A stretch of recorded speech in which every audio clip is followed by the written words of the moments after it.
बाबा का बहुत बड़ा अनुभव है। जो द्वंद्वातीत नहीं होता वो आरंभ से ही यदि माधुर्य वाली बात पकड़ेगा तो आगे जो शब्द कह रहे हैं वो गिर जाएगा। प्राय बहुत सुधी हुई बात है, बहुत अनुभवी महापुरुष की बात है। क्योंकि जैसे लकड़ी गीली और उसे सुखाई नहीं गई और उसे जल में और डाल दिया जाए और फिर आग लगाया जाए, वाला जलेगी क्या? नहीं जलेगी। प्रेमाग्नि कैसे उठेगी? विषयों से हमारा जो द्रवित मन है उसको पहले शुष्क किया जाता है वैराग्य के द्वारा।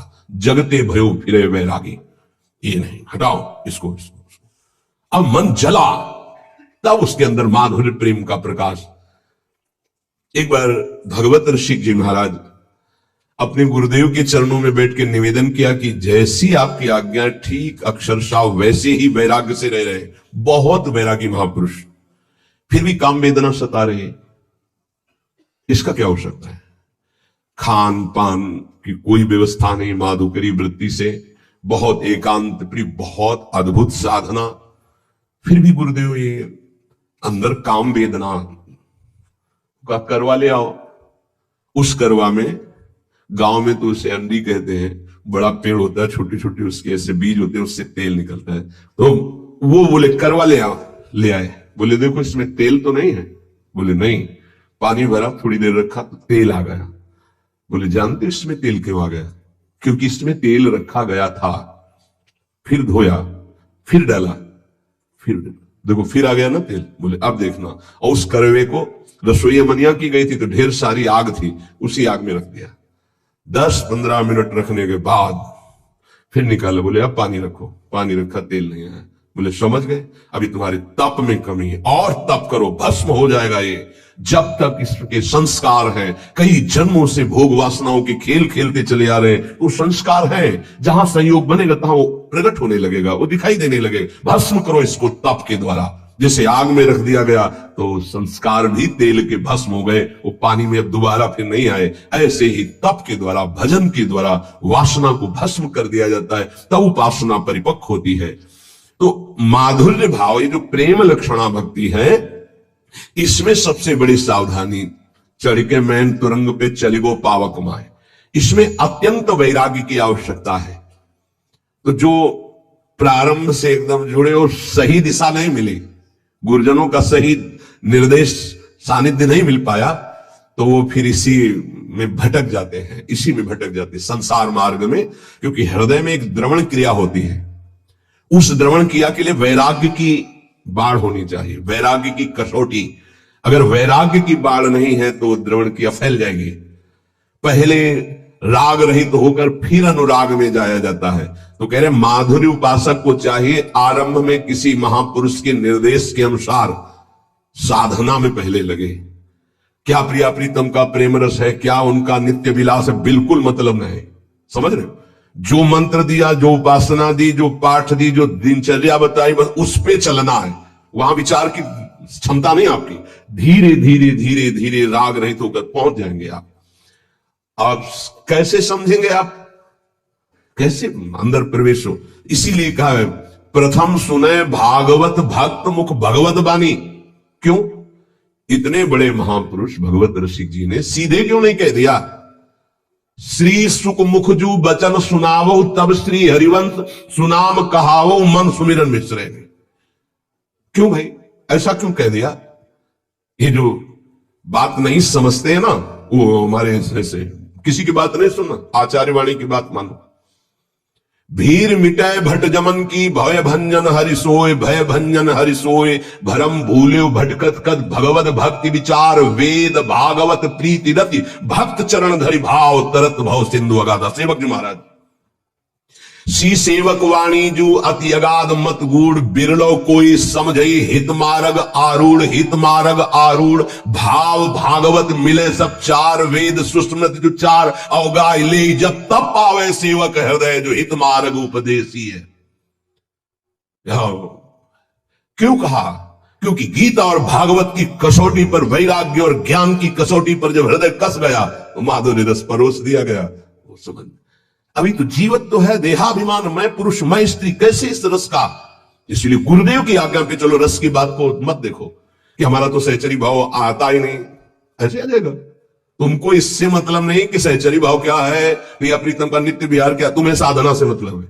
तुम पुरुष समझ रहे हो, हाँ चलो लगो, पहले ककहरा पढ़ो, मात्राएं पढ़ो, पहले उन शब्दावली पढ़ना सीखो, फिर पीएचडी की बात समझ में आएगी।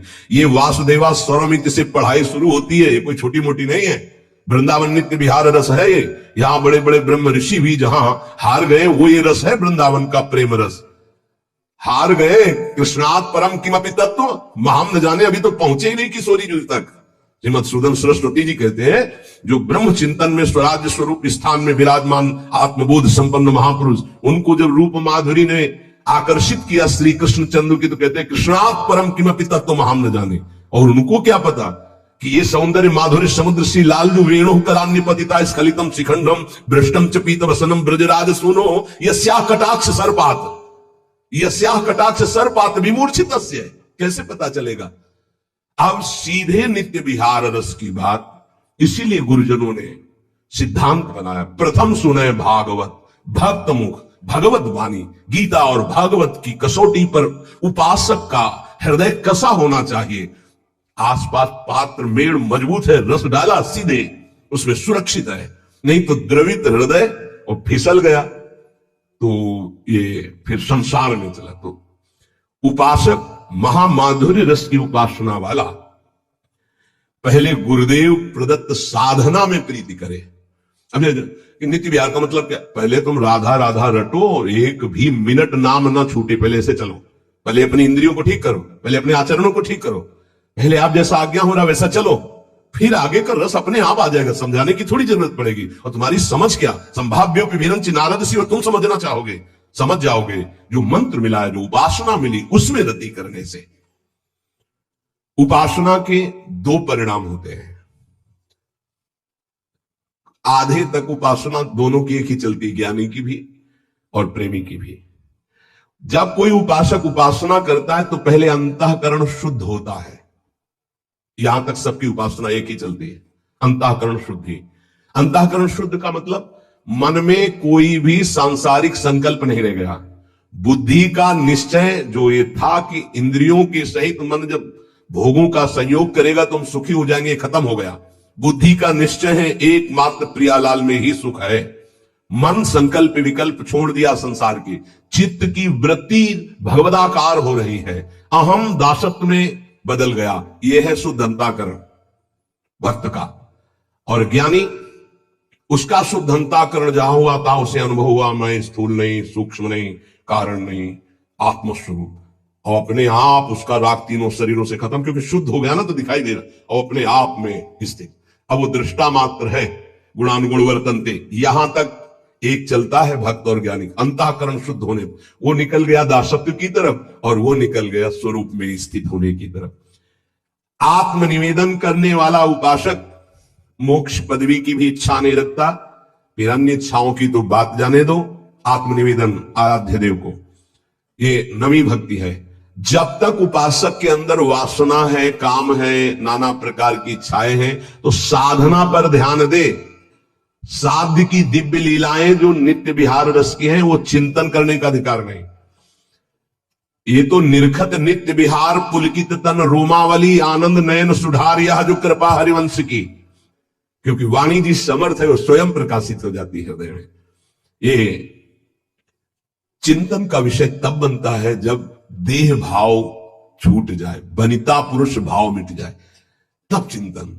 आज वन क्रीड़त श्यामा श्याम, सुभग बनी निस शरद चांदनी, रुचिर कुंज अभिराम, खंडन अधर करत परि। ये चिंतन जो दिव्य भावावेश में अपने सहचरी स्वरूप में वो देख रहा है, सामने निकुंज है, कैसी चांदनी छिटकी हुई है, कैसी सुंदर शैया है, कैसी प्रिया प्रीतम विराजमान, वो सब शोभा। ये अर्थ थोड़ी हो सकता है, अर्थ नहीं हो सकता, ये चिंतन का विषय होता है। तो नित्य विहार रस माधुर्य रस के उपासक को चाहिए कि वाणी जी का पाठ करे अर्थ समझने की नहीं, सिद्धांत का अर्थ समझे, लीलाओं का नहीं। लीला गायन करो, गायन करने से ही गायन का फल लिखा है। छुटी 84 भ्रमंते निरखय जुगल किशोर, जब निरखय जुगल किशोर तब लीलाओं का चिंतन प्रारंभ होता है। उस समय निर्विकार अवस्था होती, सच्चिदानंद बपू। अभी तो ये जो वपु धारण किए ये विकारी है, ये काम से पैदा हुआ है, इसके अंदर परमाणु है कामना के, जन्म जन्मांतरों से इसी में हम बंधे चले आ रहे हैं। इस शरीर की रचना काम से हुई है, संकल्प कामना, चिंतन काम का, संकल्प काम का, कामना, उससे इसकी उत्पत्ति, सृजन ही इसका हुआ है। और जिस देह से सेवा होती है उसका भाव से सृजन होता है, ध्यान रखना। वो न संकल्प का है न कामना का देह है, वो गुरु प्रदत्त मंत्र के भाव का देह है, उसे भाव देह कहते हैं। विशुद्ध सच्चिदानंद बपू प्रेममय, तब नित्य विहार लीला का चिंतन, जरा सा चिंतन हुआ, हृदय में अद्भुत आनंद आंसुओं की छड़ी लग गई। देखो प्रिया प्रीतम झूल रहे हैं, पैंग बढ़ी तो अबला सुकुमार डरत मन, वर हिंडोर झकोर तो पुलकी पुलकी प्रीतम और लागत दयनो उरज।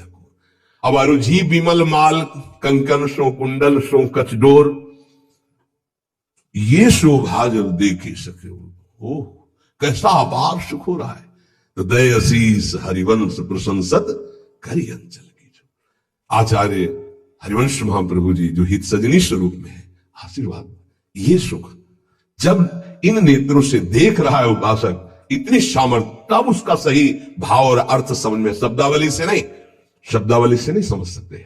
इसीलिए गुरुदेव भगवान का आदेश, महापुरुषों के रसिकों की बात माननी कि वाणी जी का अर्थ नहीं, गायन करो, गायन करने मात्र से छुट्टी 84 भ्रमंते निरखै जुगल के। पहला तो यही है कि भवजल निधि को नाव और काम पावक को पानी। गाते गाते देखना तुम्हारा हृदय कैसे निष्काम हो जाता है। निष्काम हृदय ही प्रीति रस में, अभी तो बहुत कूड़ा करकट, वाणी जी का हो, नाम जप करो, श्री जी की सेवा करो, आठों पहर जो कर्तव्य कर्म है धर्म पूर्वक करो, भगवद अर्पित करो। निष्कामता पहले जागृत होगी, फिर प्रेम मार्ग का रहस्य आए। जैसे हम इंटर कॉलेज है और कक्षा 1 से लेकर 12 तक है, तो हम पढ़ाई 1 से शुरू करेंगे कि 12 वाले स्कूल में बैठ जाएंगे।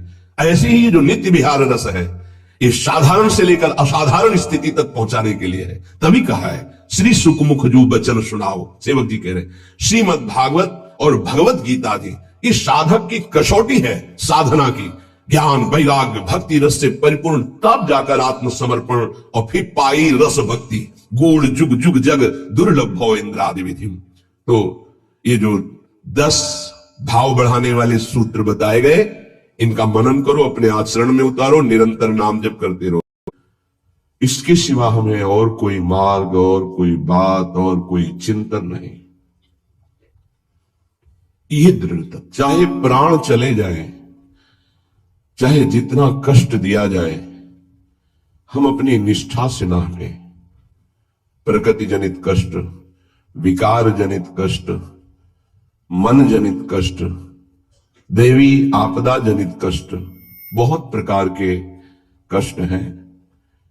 जो धर्म को कष्ट सहकर धारण करता है वही वास्तविक धर्मात्मा है। इसीलिए धर्मात्माओं की बहुत टोलियां नहीं होती हैं।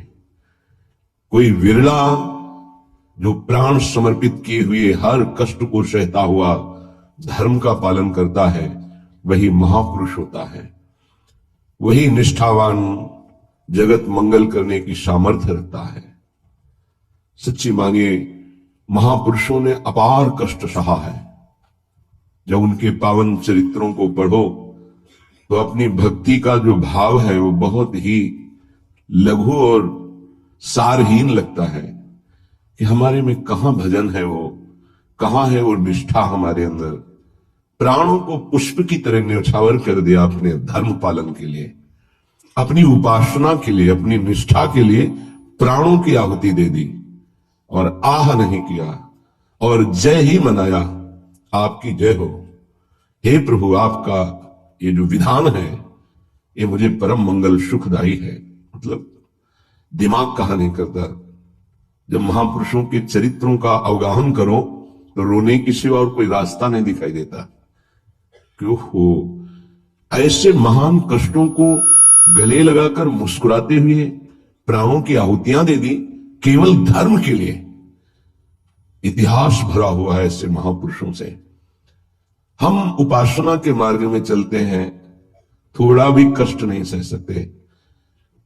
प्राकृतिक दैवी आपदा इनकी बात नहीं कर रहा, केवल इंद्रियों की विलासता, रसेंद्री अच्छे अच्छे पदार्थ पाना चाहती, जनेन्द्री शरीर भोग करना चाहती, श्रवणेन्द्री मनोरंजन सुनना चाहती, एक एक इंद्री प्रकृति के सुखों को भोगना चाहती है, जहां नाम मात्र केवल है, सुख नहीं है। लाख प्रवचन करे, लाख प्रवचन सुने, इंद्रियां और मन अपनी ही दशा में रहती। सोचो उन महापुरुषों को जिन्होंने, ये तो बहुत छोटी बात है सहना, भीषण यातनाएं दी गई उनके शरीर में कि आप अपने धर्म को छोड़ दीजिए, यातनाओं को हंसते हुए स्वीकार कर लिया। चित्त व्यथित हो जाता है कि प्रभु आपका विधान केवल महापुरुष ही सह सकते हैं, वही समझ सकते हैं, नहीं तो प्रश्नवाचक चिन्ह खड़ा हो जाएगा। आप कहां थे जब ऐसा हो रहा था? तो आप कहां थे?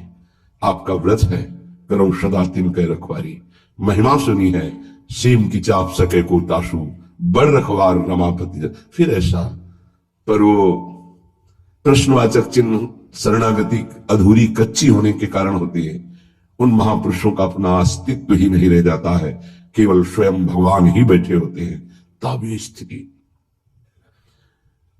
उपासक सुख दुख को ना देखे, इष्ट देव को देखे, अनुकूलता प्रतिकूलता को ना देखे, अपने धर्म को देखे, अपनी उपासना को देखे, तभी वो आगे बढ़ सकता है। सच्ची कहते हैं, हृदय रो पड़ता है इन महापुरुषों की निष्ठाएं देख करके कि वाह कैसी धर्म निष्ठा है। देह प्राण ते प्रिय कछु नहीं, किसी का भी हो, देह और प्राण बहुत प्रिय है, लेकिन इन महापुरुषों ने, गुरुजनों ने देह प्राण की किंचन मात्र परवाह नहीं की। धर्म के लिए हम छोटी सी वस्तु भोजन, छोटे से इंद्रियों के भोगों के लिए अपने धर्म का त्याग कर देते हैं। महापुरुषों ने अपने प्राणों का त्याग कर दिया, लेकिन धर्म नहीं त्यागा।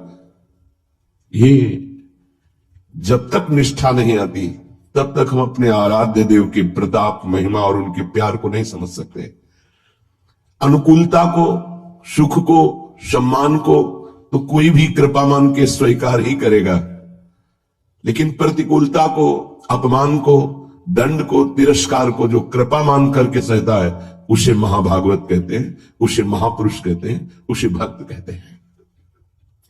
क्योंकि ऐसे महापुरुषों के हृदय में स्वयं सच्चिदानंद भगवान विराजमान रहते हैं। श्रीपाद प्रबोधानंद जी महाराज कह रहे हैं, हा काम क्रोध लोभाद्यति बल बहल, ब्याल संकीर्ण में तत् संसारण्य में तद्दस दिशि, विशर दुख दावा न लौघम, किं कुर्मः कुत्र यामो, हरि हरि शरणं स्वस्य पश्यामि नान्यत्, श्री वृंदारण्य धन्य स्तुत निज कृपया, रक्ष मां त्वामुपेतम्। हे वृंदारण्य, हे हरि, हे प्रियाजू, ये संसार बड़ी आग की ज्वाला है। आपको इसलिए नहीं दिखाई दे रहा, आपका चश्मा ठीक नहीं है, नेत्र ठीक नहीं है। नाम जप कीजिए, निरंतर नाम जप कीजिए, फिर देखिए कैसा लगता है आपको ये संसार। एक अजीब स्थिति आती है, एक अलौकिक स्थिति आ जाती है, कुछ अच्छा नहीं लगता। मिलना, बात करना, कोई भोग भोगना, कोई ऐश्वर्य, कोई पदवी, कुछ नहीं। एक ऐसी आग जलती है सच्चिदानंद की, ये सब झूठा आकर्षण क्षण में नष्ट हो जाता है। अभी हमारी मलिन दृष्टि है तो हमको संसार प्यारा लगता है, असत प्यारा लगता है। संसारण्य में तत् दस दिशो, दसों दिशाओं में इस संसार में कहीं सुख नहीं है। दुखालयम अशाश्वतम, भगवान कह रहे हैं, महापुरुष कह रहे हैं, हमें सुख दिखाई दे रहा है। हमारी बुद्धि पतित हो चुकी है, मलिन हो चुकी है।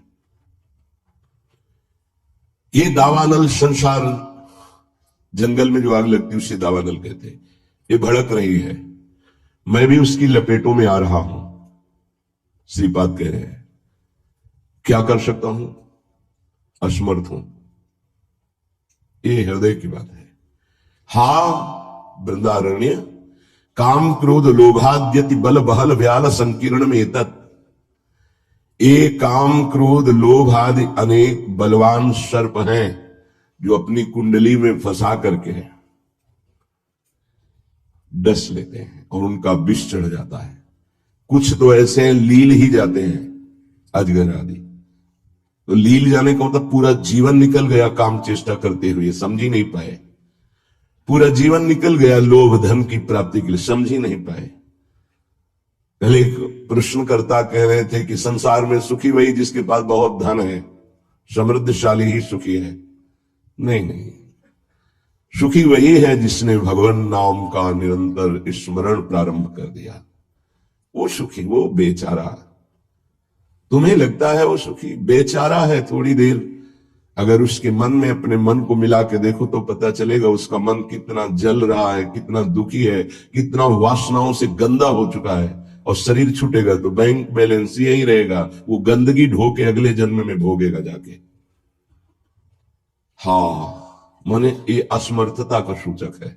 हाँ वृंदारण्य किम कुर्मः, मैं क्या करूं, कुत्र यामो, कहां जाऊं, आपकी शरण ले लिया हूं।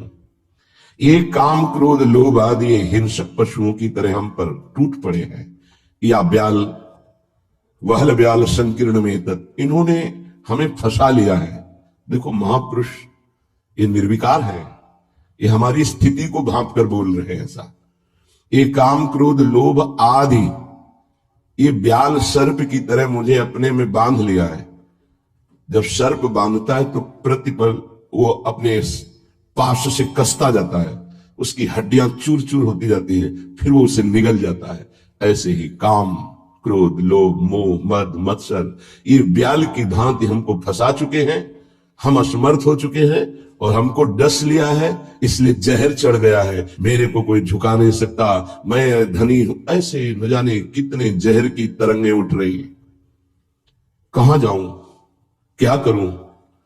हे हरि हे वृंदावन धाम, आपके सिवा मुझे कोई शरण में स्वीकार नहीं कर सकता। पक्का कोई स्वीकार नहीं, सब स्वार्थ के वशीभूत है, सब असमर्थ है। कौन मेरी रक्षा कर सकता है? क्योंकि अगर किसी को पुकारूं कि मेरी काम से रक्षा कर दो तो खुद काम से पीड़ित है। किसी को कहो कि मुझे क्रोध और मद से हटा दो, बचा लो, तो इस संसार में कोई नहीं बचा सकता। दो ही हैं बचाने वाले, हरि या हरि के प्रेमी जन, दूसरा कोई नहीं। तुम्हार सेवक असुरारी, स्वार्थ रहित जग जुग उपकारी। जुग माने दो। स्वार्थ रहित अगर कोई उपकार कर सकता है, मुझे बचा सकता है, तो भगवत प्रेमी महात्मा या स्वयं श्री भगवान। इसलिए हा हरि यामो हरि हरि शरणम स्वस्य पश्यामि नान्यत्। मैं देख रहा हूं कि मुझे कोई स्वीकार नहीं कर सकता। अच्छे सद्गुण और स्वार्थ की पूर्ति होती हो तो सब हाथ मिला लेंगे, लेकिन जब दुर्गुण अपने ऊपर शासन कर रहा हो और किसी की स्वार्थ की पूर्ति हमसे ना हो तो हमसे कोई बात नहीं करेगा, कोई नहीं बात करेगा। किसी से हम बात करना चाहें तो वो घृणा और त्याज्य भाव से देखेगा, गंदा आदमी, क्या है इसके पास। लेकिन ऐसे को भी अगर कोई गले लगाता है तो दो, एक भगवत प्रेमी महात्मा और एक भगवान, दूसरा कोई नहीं। भगवत प्रेमी महात्मा और भगवान कहने को दो हैं, वो एक ही है। या तो हित तो कीजे कमल नयन सो, जा हित आगे सब हित लागे फीको, कह हित कीजे साधु संगति दो, जो कलमश जाए सब जी को। दो की ही बात स्वामी हरिदास जी महाराज ने भी की है। या तो कमल नयन बांके बिहारी से अपनापन कर लो, हित कर लो, प्रीति कर लो, वो स्वीकार कर लेंगे, आप कैसे भी हो वो गले लगा लेंगे। और या साधु संगति सो, वो भगवान और भगवान के जनों में अभेद है, तस्मित् जने भेदा भावात्। वो वही हो जाता है। उनके चिंतन के प्रभाव से तो जैसा स्वामी का स्वभाव वैसा सेवक का स्वभाव, जैसा स्वामी का प्रभाव वैसा सेवक का प्रभाव हो जाता है। हरि और हरि प्रेमी संत जन, ये दो ही हैं जो शरण में स्वीकार करके महापापी को भी परम पद में आरूढ़ कर देते हैं। इसलिए हे वृंदावन धाम, आपसे प्रार्थना करता हूं, आप मुझे स्वीकार कर लीजिए और भगवत प्रेमी महात्माओं का संग दीजिए। धन्य है वो, प्रशंसनीय है जिन्होंने आपकी कृपा प्राप्त कर ली है। वृंदावन की कृपा रसिक संग सुखकारी, पक्का समझना। श्रीधाम वृंदावन श्री लाडली जी की कृपा से आना होता है और धाम की कृपा से भगवत प्रेमी महात्मा का संग मिलता है। ये धाम के शरणागत जितने प्रेमी जन हैं, धाम कृपा न करे तो पास से निकल जाएंगे, आप जान भी नहीं पाओगे। जब धाम कृपा करता है तो प्रकाशित कर देता है। जिसका कल्याण करवाना होता है उसके सामने उसका वैभव, उसका प्रभाव, जिससे उसकी श्रद्धा और विश्वास दृढ़ होकर उनके चरणों में समर्पित हो जाए। जब किसी महापुरुष का आश्रय दृढ़ हो जाता है तो फिर एक काम क्रोध लोभ मोह मद मत्सर थर्राने लगते हैं।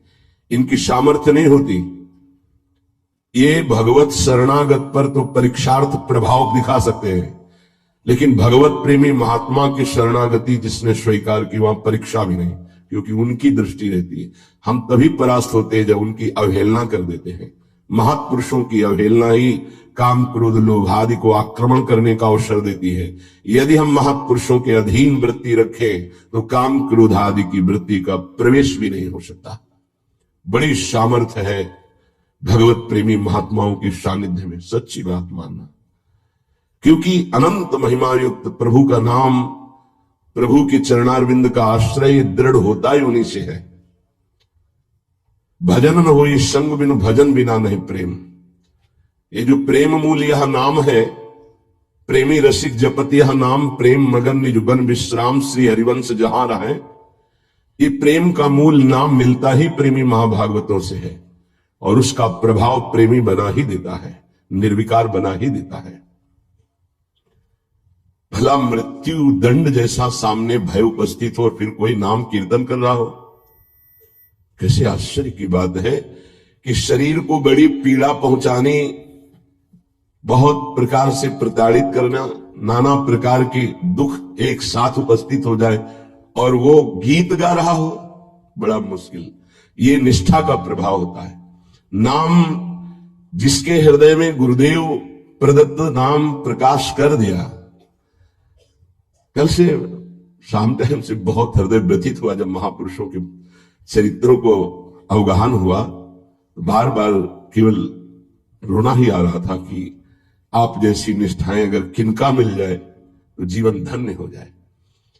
कल गुरुदेव तेग बहादुर सिंह जी महाराज का पावन चरित्र एकदम भाव में आया, पढ़ रहे थे। कश्मीर के पंडितों को जब औरंगजेब ने हुक्म किया कि सब इस्लाम धर्म को स्वीकार करो नहीं तो कत्लेआम कर देंगे, और किया उसने बहुत कत्लेआम, समय दिया उसने। भागे वो लोग। उस समय महामहिम गुरु गादी पर तेग बहादुर सिंह विराजमान थे। उनकी चरण शरण में आए और कहा आप ही हमारे रक्षक हो, आप ही हमारी रक्षा कर सकते हो। उन्होंने कहा जाओ और बादशाह से कह दो। पूरा चरित्र तो बड़ा है कि अगर तेग बहादुर सिंह को इस्लाम स्वीकार करवा दो तो हम बिना किसी शर्त के सब कश्मीरी पंडित आपकी आज्ञा का पालन करेंगे। एक को परास्त कर दो तो हम सब परास्त ही हम स्वीकार कर लेंगे। फौरन उसने बहुत ही अन्य धर्मों की तरफ उसका नकारात्मक भाव था।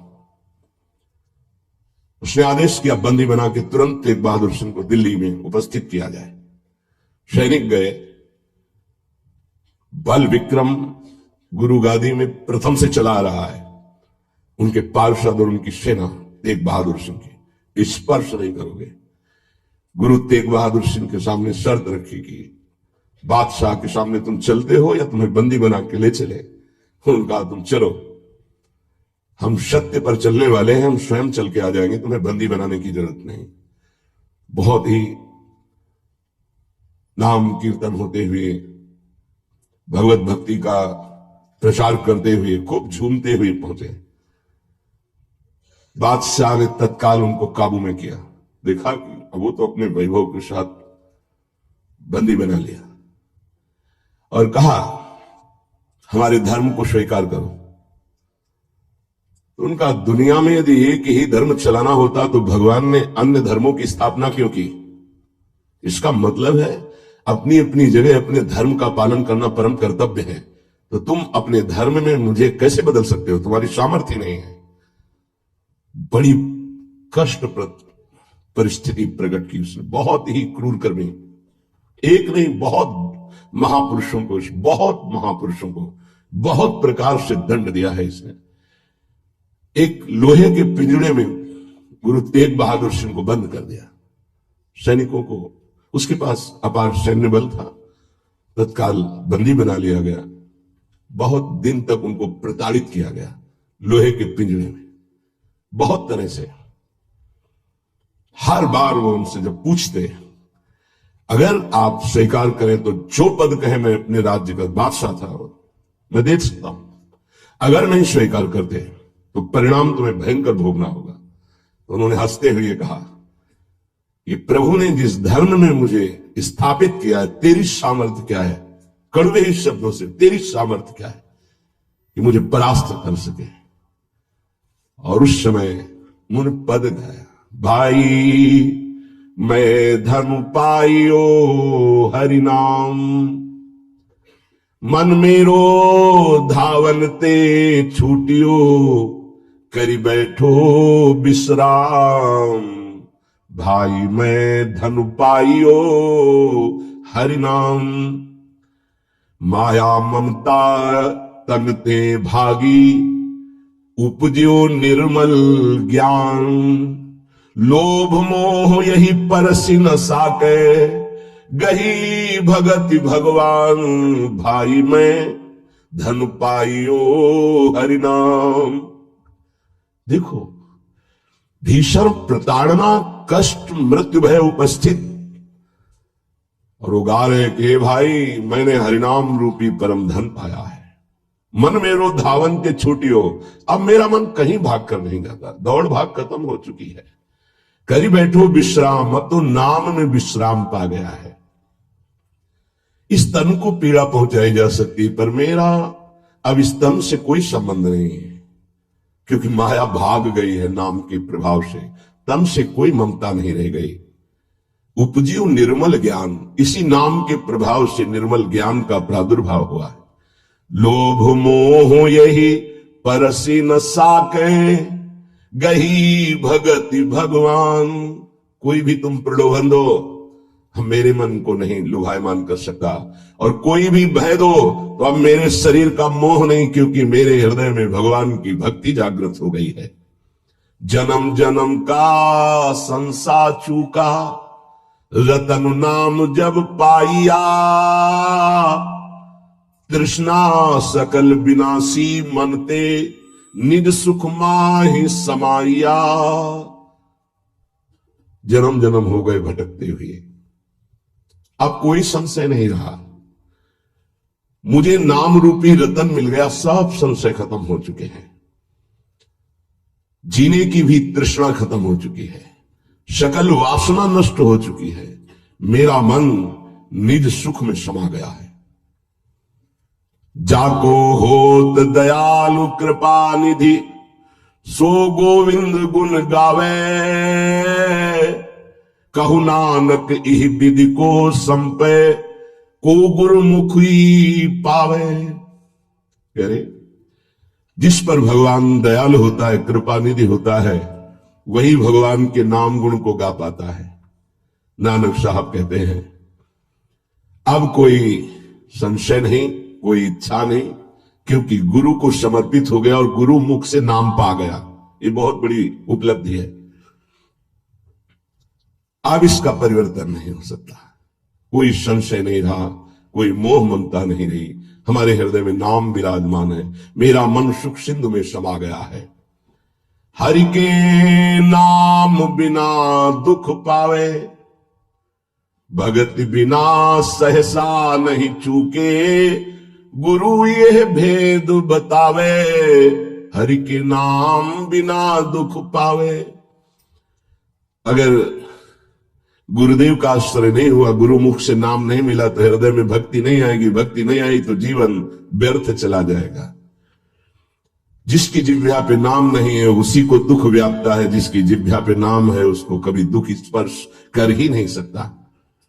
कहा भय तीरथ व्रत किए, नाम शरण नहीं आवे, जोग यज्ञ निफल तिह मानो, जो प्रभु जस बिसरावे। क्या हुआ? आपने तीर्थ कर लिया, तपस्या कर लिया, दान कर लिया, लेकिन तुम नाम की शरण में नहीं हुए, नाम नहीं जप किया, भगवान के यश नहीं गाए, तो जोग यज्ञ तीर्थ याटम सब बेकार हो गया। मान मोह दोनों को परिहरी, गोविंद के गुण गावे, कहु नानक विधि को प्राणी, जीवन मुकुट कहावे। जो निरंतर नाम जप करता है, भगवान का यश गाता है, नानक साहब कहते हैं वो जीवन मुक्त महापुरुष होता है। ये भारी दुख की परिस्थिति में आनंद मगन होकर, तिहि नर जन्म अकारत खोया, इहि राखो मन माही, तीरथ करत बिरत पुनि राखे, नहीं मनुआ बस जाए। अगर नाम जप नहीं चल रहा, गुरु शरण में नहीं, तो और सब करके देख लो, मन को वश में नहीं कर सकते हो। निफल धर्म ताहि तुम मानो, साच कहत मैं या को, तीरथ करे बिरत पुनि राखे, नहीं मनुआ बस जाको। मान लो मेरी बात, तुम्हारा तीर्थ, तुम्हारा वैराग्य, तुम्हारा सब धर्म कर्म व्यर्थ माना जाएगा यदि गुरु कृपा नहीं हुई, तो तुम्हारा मन वश में नहीं होगा, मन नाम में नहीं लगेगा। जैसे पाहन जल नहीं राखी, भेदे नहीं ती पानी, तैसे ही तुम ताहि पिछानो, भगतहीन जो प्राणी। जो गुरु की शरण में नहीं आया उसका हृदय पत्थर जैसा कठोर होता है, चाहे जितना पानी डालो पसीजेगा नहीं, वो द्रवित नहीं होगा पत्थर। ऐसे ही अगर गुरु की शरण में नहीं आया तो हृदय उसका मलिन बना रहता है। जिसके हृदय में भक्ति नहीं जागृत हुई गुरु चरणों की, वो व्यर्थ जीवन है, मृत जीवन है। कल में मुकुट नाम ते पावत, गुरु ही भेद बतावे, कहु नानक सोई नर गुरुआ, जो प्रभु के गुण गावे। वही गुरु का है जो प्रभु का नाम और प्रभु का जस निरंतर गाता रहता है। बड़ा उनके ऊपर जुल्म किया, भारी पीड़ा पहुंचाई गुरु तेग बहादुर सिंह के ऊपर। उन्होंने कहा कि मैं अपना धर्म कभी नहीं छोड़ सकता, जितना चाहे तू पीड़ा दे दे, और डर उस परमात्मा से, जुल्म मत कर। लेकिन वो तो क्रूर कर्मी, वो गुस्से से लाल हो गया, बहुत तरह से पुनः पीड़ा पहुंचाई। इसमें तो सारांश में बता, बहुत पीड़ा पहुंचाई, बहुत डराया, लेकिन वो पर्वत के समान अटल रहे। बस जो जीवन में है वो भगवान का नाम और भगवान का गुण है।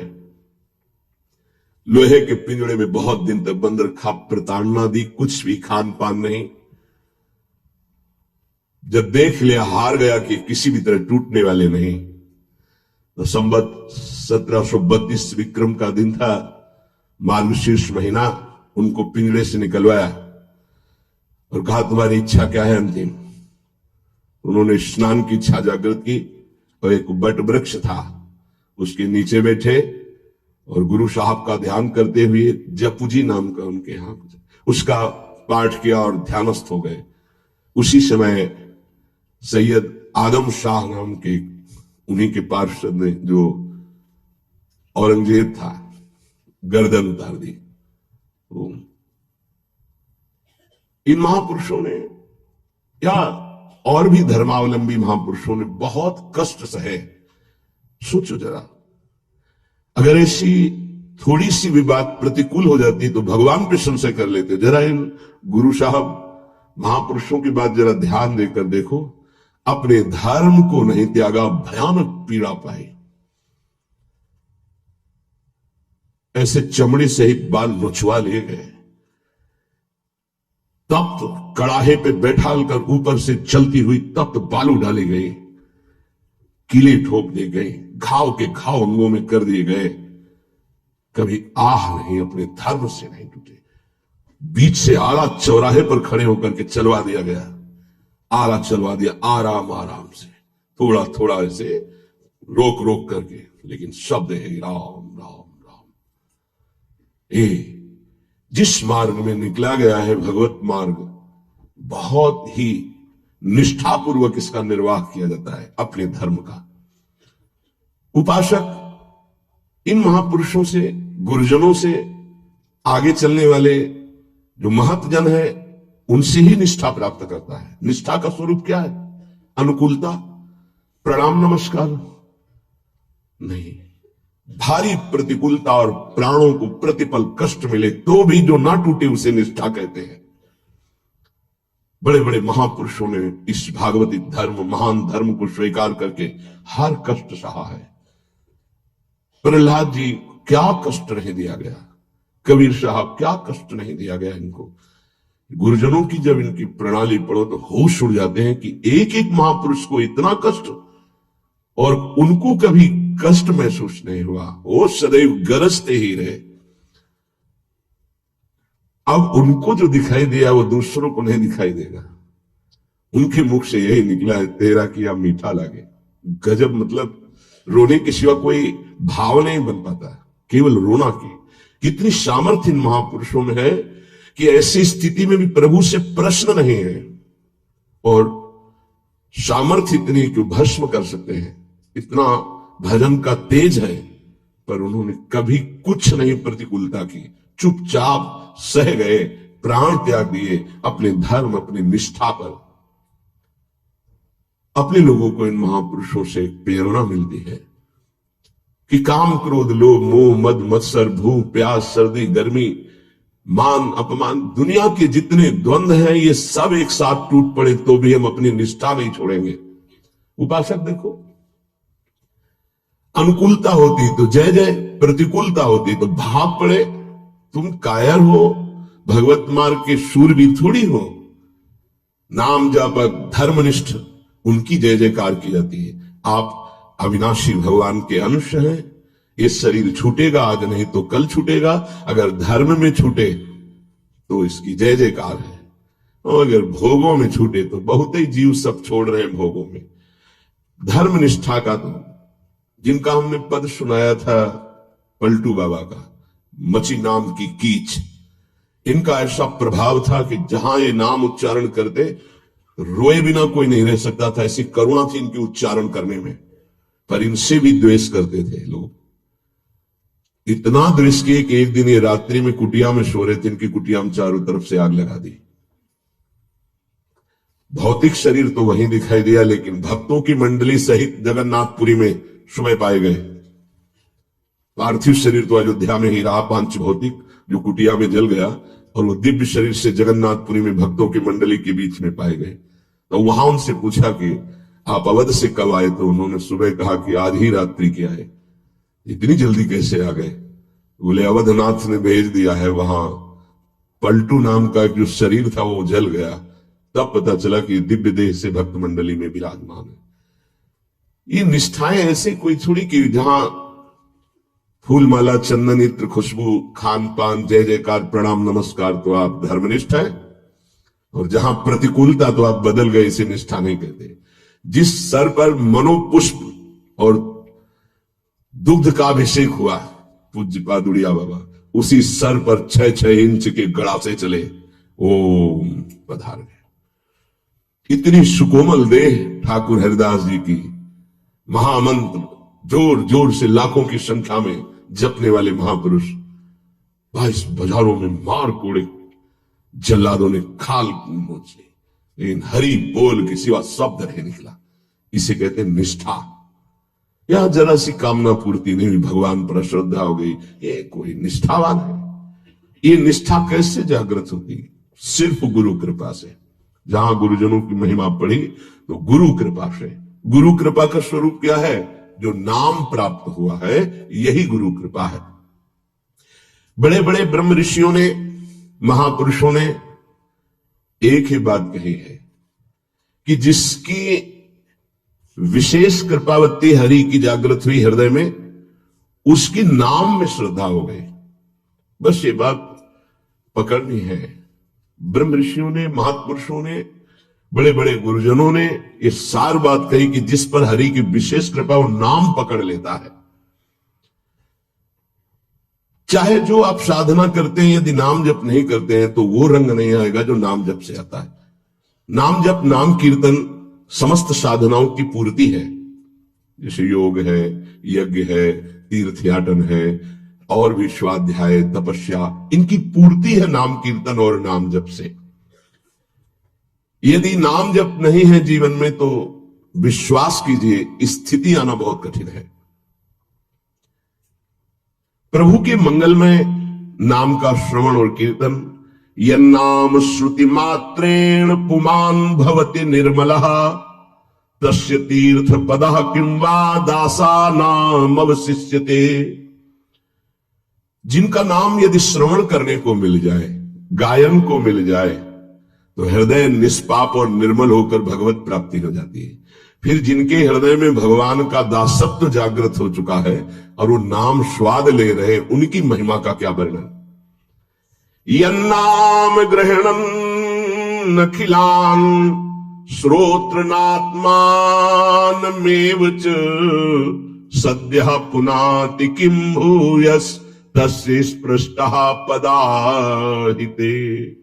आहा, जो प्रभु के नाम का उच्चारण करता है तो जितने श्रोता होते हैं सबके पापों का नाश करके उनके हृदय को पावन करता है, तो उस उपासक को कितना पुण्य प्राप्त होता है, कितनी कृपा प्राप्त होती है। जब जोर से राधा नाम उच्चारण कर रहे, नाम कीर्तन कर रहे, जिन जिन के कान में जड़ चैतन्य के सबका मंगल कर रहा है, ऐसे उपासक के हृदय में प्रभु प्रकाशित हो जाते हैं।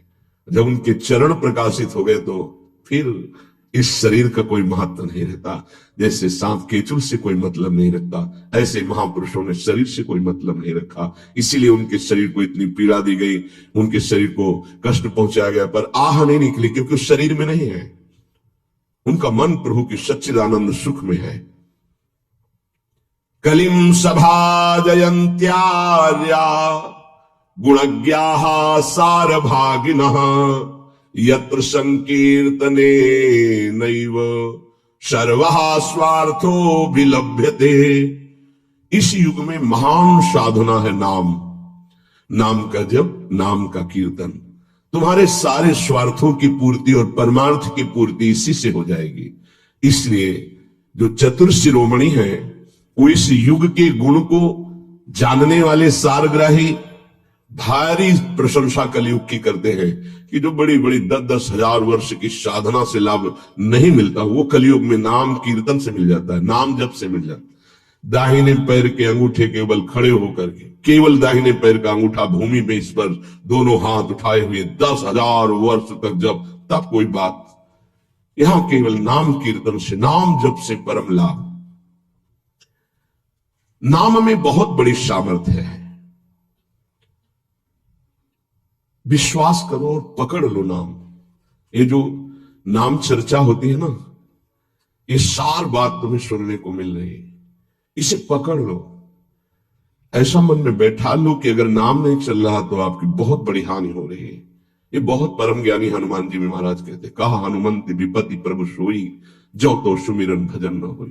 परम रसिक शिरोमणि श्री सेवक जी महाराज कह रहे हैं, हानि हरिवंश के नाम अंतर पड़े, लाभ हरिवंश उच्चरत वाणी। उनकी जिह्वा बड़ी पावन हो गई है जिनकी जिह्वा में नाम चल रहा है। कोई भी हमारे प्रभु के विविध नाम है, मुकुंद माधव गोविंद राम कृष्ण दामोदर हरि, जो भी जिनको प्रिय है, जो गुरुदेव ने दिया है। जैसे अपने वृंदावनवासी राधा उपासी तो राधा राधा राधा राधा राधा, किसी की नहीं सुनना, कुछ नहीं सुनना। क्या महिमा है हमको ज्यादा ध्यान नहीं देना, हमें ध्यान देना है जप में अपने आप महिमा प्रकाशित हो जाएगी। नाम का प्रभाव तब समझा जाए कि अब रंग ला रहा है जब नाम ऐसे हो जैसे हम पुकार रहे हो। राधा अंदर से निकले, आंखों से अश्रु निकले, रोमांच हो जाए, हृदय गदगद हो जाए, पूरा स्वर निकलना मुश्किल हो जाए, नाम निकलना, ये है इसका फल। एक भक्त ऐसे रस में डूबा हुआ है नाम के तो एक दिव्य तेजमयी शक्ति सामने आती है। वो पूछता है, का तुम, कौन हो तुम?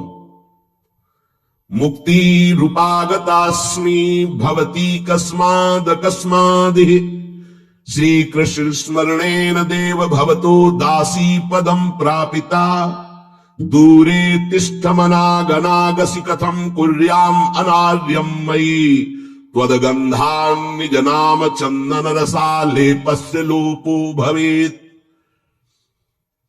कौन है तू? मैं मुक्ति हूं, मोक्ष पद, कैवल्य परम पद। तुम्हारी सेवा में उपस्थित हूं क्योंकि तुम निरंतर नाम जप करते हो। मुक्ति रूपागताश्रमी भवती कस्माद कस्मादि। तो तुम बिना बुलाए आती हो क्या मुक्ति से? हां, तुम्हारे जैसे भक्तों के पास जो निरंतर नाम जप करते हैं, मैं उनकी दासी बनना चाहती हूं, मोक्ष पदवी। नहीं तो अकस्मात क्यों आ गई? मैंने चाहा नहीं। तुम जिन देवाधिदेव प्रभु का नाम जप कर रहे हो, श्री कृष्णचंद्र जी का, मैं उनके दासों को यह पद प्रदान करना चाहती हूं। मुझे कृपा करके स्वीकार कर लीजिए। ध्यान दीजिए, मोक्ष पदवी क्या करे?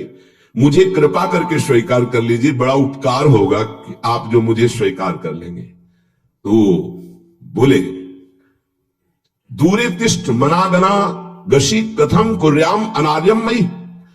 दूर खड़ी रहे मोक्ष पदवी से, तू मेरी दृष्टि में नितांत अपराधी है। नहीं, मैं तो मुक्त करने वाली हूं संसार से, जीवन मुक्त अवस्था प्रदान करती हूं, मैं अपराधी कैसे हूं? तो सुन, जब मैं तुझे स्वीकार कर लूंगा तो मैं चरण सेवा नहीं कर पाऊंगा, मैं नाम जप नहीं कर पाऊंगा, तो तू मेरा नाश करने वाली कहलाएगी। तुम्हारी तो सुगंध मात्र भी मुझे पसंद नहीं। मुझे मुक्त नहीं होना, मुझे आसक्त होना है श्री कृष्ण चरण सेवा और उनका नाम जप। और तू मुझे श्री कृष्ण में लय कर देगी? नहीं चाहिए, मैं स्वीकार नहीं करता। मैं भगवत दास हूं, इससे बढ़कर तेरा पद नहीं है। तू भगवान का विस्मरण करा देगी, क्योंकि लय हो जाने पर सत्ता ही नहीं रहती। ये मेरा नाम छूट जाएगा जो जप रहा हूं, ये मेरी सेवा छूट जाएगी। मैं उपास्य देव में लीन होकर उपास्य देव नहीं बनना चाहता, मैं उपास्य देव की सेवा में और नाम जप करना चाहता हूं। इसलिए तू अनार्य है, मेरे सामने से हट जा, मैं तुझे स्वीकार नहीं करता। त्वदगंधा निज नाम चंदन रसा लेपस्य लोपो भवेत्। तेरी गंध भी आ जाए तो भगवत प्रेम का लोप हो जाता है, इसलिए मुझे नहीं चाहिए। ये नाम जप की महिमा। भगवान ने भी कहा, दीयमानम न गृह्णन्ति बिना मत सेवनम जना। अगर मैं उनको मोक्ष पदवी भेजता हूं, देता भी तो वो स्वीकार नहीं करते हैं। बहुत विचार पूर्वक देखा गया कि उपासक का परम धन नाम है। लोक परलोक की जो भी तुम्हें भोग सामग्री चाहिए, पदवी चाहिए, सिद्धियां चाहिए, मोक्ष चाहिए, प्रेम चाहिए, सब नाम जप से मिल जाएगा। ये किसी एक महापुरुषों के नहीं, शास्त्र प्रमाणित है। इतने नाम महिमा से युक्त महापुरुष, जितने भी बड़े बड़े महापुरुष हुए हैं, चाहे जहां के हों, सब नाम से ही हुए हैं। सुलभ से सुलभ परमार्थ का सहज साधन और सर्वोपरि साधन निरपवाद रूप से समस्त महापुरुषों ने स्वीकार किया है नाम। भारी दुख और संकट में दुख और संकट स्पर्श ना कर पावे, वो स्थिति प्रदान करता है नाम। देखो, दुख और संकट स्पर्श ना कर पावे शब्द है। दुख संकट घेरते हैं, स्पर्श नहीं कर सकते। अर्थात इतनी ऊंचाई होती है कि पांच भौतिक देह पे ही प्रहार हो सकता है, स्वरूप पे नहीं। और वो नाम के बल से ऐसी ऊंचाई पे होता है जहां नैनम चिन्नन्ति शस्त्राणि नैनम दाति पावकः न चैनम क्लेदयन्त्यापो न शोष्यति मारुतः। ये स्थिति है, ये बातों से नहीं सही जा सकती। ये जब स्थिति आती है तब ऐसा होता है।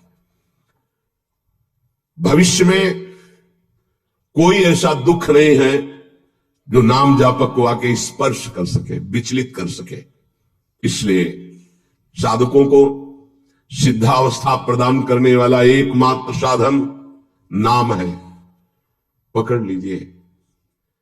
रोज चर्चा इसकी श्री जी करवा रहे हैं इसीलिए कि यही एक कलिकाल में विशुद्ध महामहिमा में और चहुयुग चहुश्रुति नाम प्रभाव, चारों युगों में रहा, केवल कलयुग में ही नहीं है। चहुयुग चहुश्रुति नाम प्रभाव, कलि विशेष नहीं आन हो पाओ। कलयुग में ये विशेष है, ना आन हो पाओ, स्पष्ट कह दिया, ना आन हो पाओ।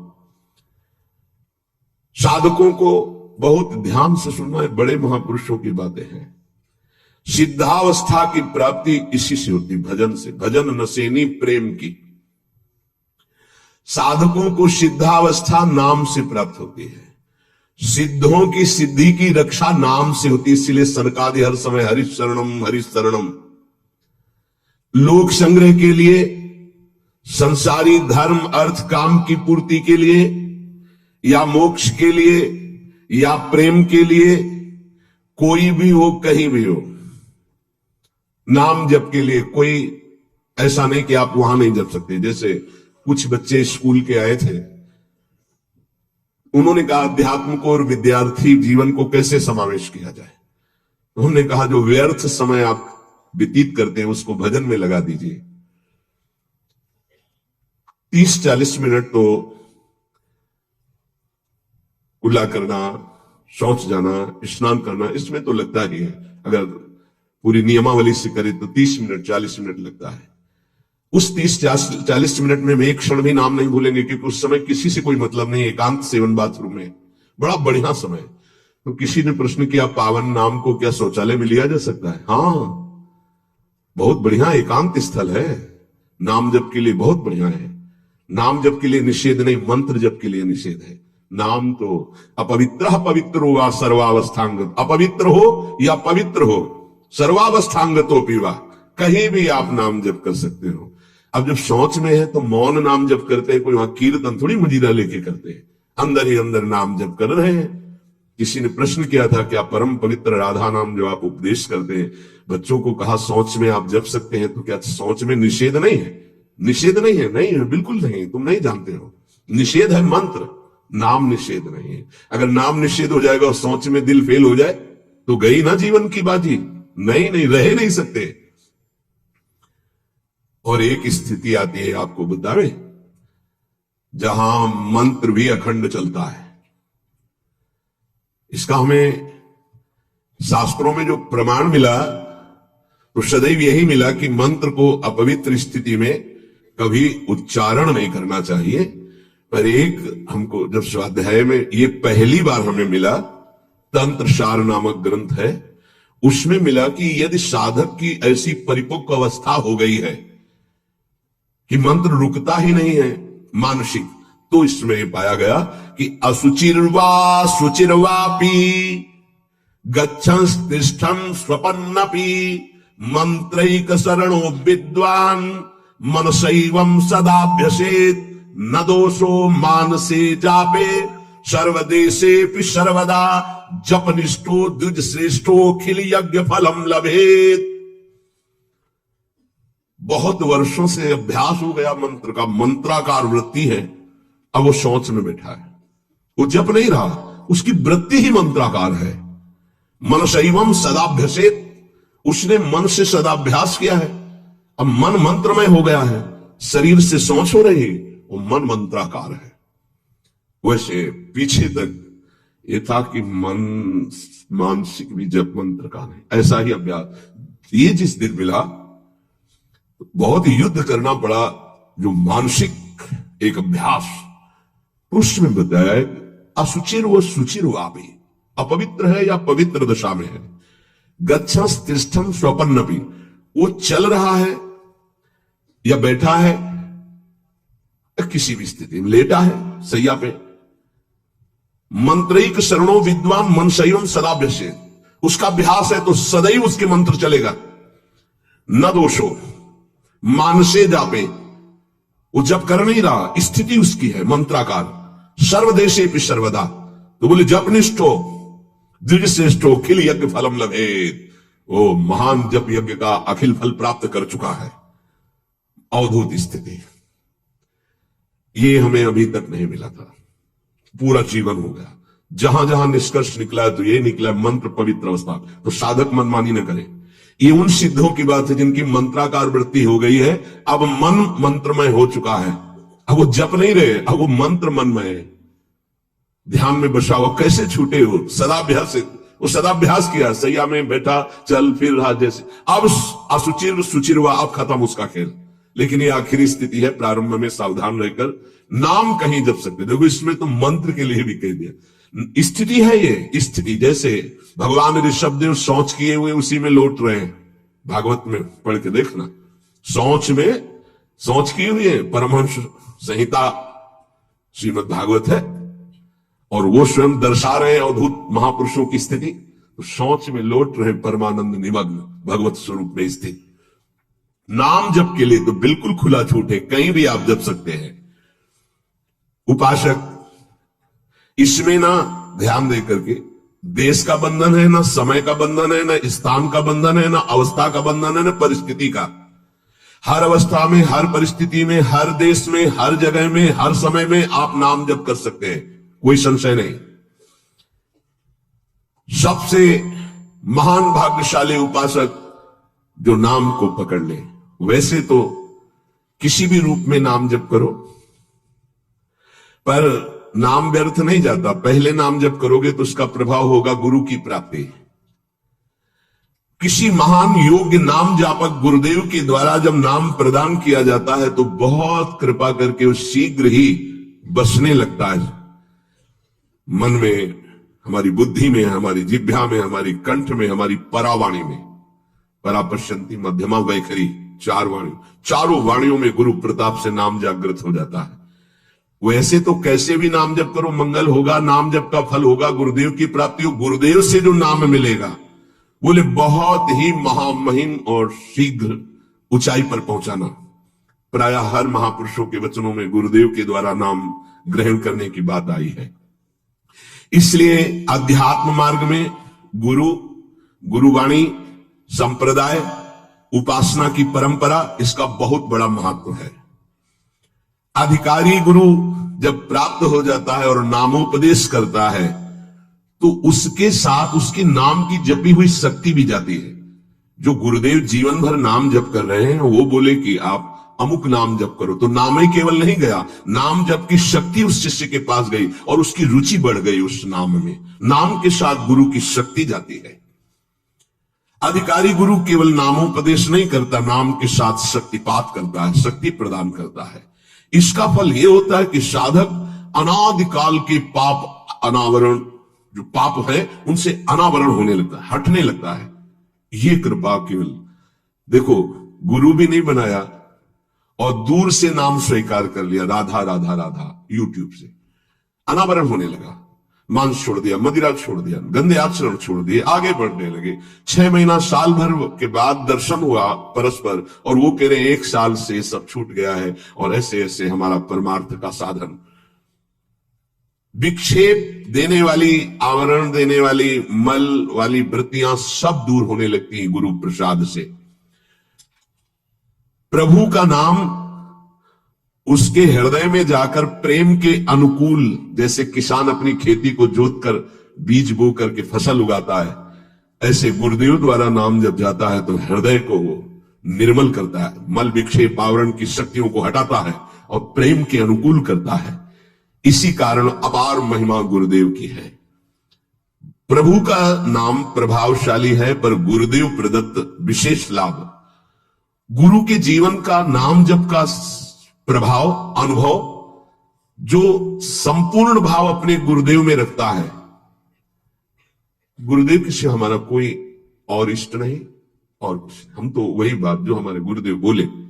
तो शिष्य के मन में इस प्रबल श्रद्धा के प्रभाव से गुरुदेव की शक्ति, नाम अंदर गया, नाम चलाना, नाम के विक्षेप का नाश करना, हृदय को निर्मल करना, ये निसंदिग्ध संशय रहित होकर स्वीकार करो। गुरु जितना शिष्य पर प्रतीति को देखता है, अपने प्रति श्रद्धा विश्वास को, उतना ही शिष्य का मार्ग सुगम होता चला जाता है। नाम स्मरण की प्रथम अवस्था का स्वरूप है नाम जापक उपासक गुरुदेव की शरण लेकर नाम ले, और जो गुरुदेव नाम दे। और आपको एक खास बात अंदर की, गुरुदेव प्रदत्त नाम में रुचि किसी भाग्यवान उपासक के